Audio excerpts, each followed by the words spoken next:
वर्तमान बड़ खबर जहां आसी पहुंची पारादीप तारिणीगड़ा निकट में मर्मन्तुद सड़क दुर्घटना। बाइक पछरे पिटिला अन्नपूर्णा नामक एक बस। घटनास्थल में बाइक आरोही मृत्यु।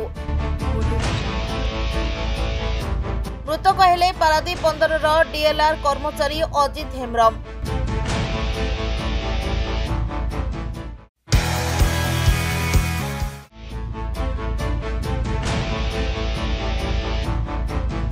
वर्तमान बड़ खबर जहां आसी पहुंची पारादीप तारिणीगड़ा निकट में मर्मन्तुद सड़क दुर्घटना।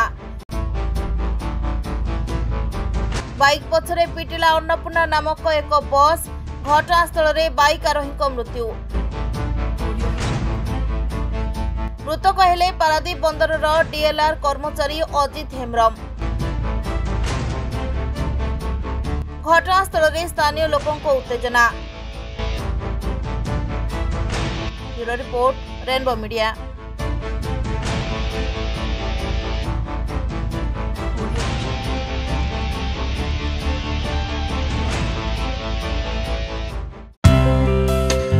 Please watch current updates in Rainbow Digital. Stay logged in www.rainbowodisha.com.